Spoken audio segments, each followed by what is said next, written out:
Punjab police نے investigation کے نظام کو بہتر بنانے کے لیے نئے SOPs لاگو کر دیے۔ انسپکٹر جنرل پولیس پنجاب انعام غنی نے کہا کہ انویسٹیگیشن کے نظام کو سائنسی بنیادوں پر استوار کرتے ہوئے تفتیش کے معیار کو بہتر سے بہتر بنانا میری اولین ترجیحات میں شامل ہے، لہٰذا تمام انویسٹیگیشن افسران جاری کردہ SOPs کے مطابق اپنے فرائض بھرپور محنت اور خلوص نیت کے ساتھ سر انجام دیں تاکہ مقدمات کو منطقی انجام تک پہنچانے کا عمل مزید بہتر اور تیز ہو سکے۔ انہوں نے مزید کہا کہ FIR کے اندراج کے بعد درست تفتیش سے حقدار کو حق دلانا پولیس کی بنیادی ذمہ داری ہے اور اس سلسلے میں انویسٹیگیشن ونگ کو مضبوط کرنے کے لیے وسائل کی فراہمی میں کوئی کمی نہ رکھی جائے۔ انہوں نے مزید کہا کہ ریجنل مانیٹرنگ یونٹس کا کام کسی کو ٹارگٹ کرنا نہیں بلکہ مقدمات کی تفتیش میں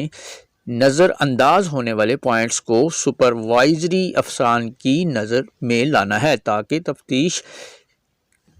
کے معیار کو بہتر سے بہتر بنا کر لوگوں کو انصاف کی فراہمی کا عمل مزید مؤثر بنایا جا سکے۔ انہوں نے مزید کہا کہ SOPs investigation regional monitoring units کے حوالے سے اپنی ضروریات بارے RPO اور DPO کو مطلع کریں اور اس کے باوجود سہولیات کی عدم دستیابی کی صورت میں فوری طور پر ایڈیشنل IG انویسٹیگیشن کو آگاہ کیا جائے تاکہ ان کی بروقت فراہمی کو یقینی بنانے میں کوئی کسر نہ اٹھا رکھی جائے۔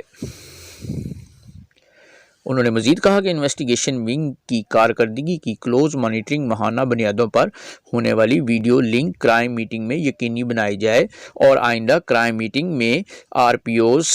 DPOs کے علاوہ SPs انویسٹیگیشن بھی شرکت کریں گے تاکہ اس سے مقدمات اور تازہ ترین صورتحال بارے جواب طلبی کی جا سکے۔ یہ ہدایت انہوں نے آج سینٹرل پولیس آفس میں ریجنل مانیٹرنگ یونٹس کی کارکردگی بارے اجلاس کی صدارت کرتے ہوئے جاری۔ جہانگیر حیات، بورڈ نیوز، لاہور۔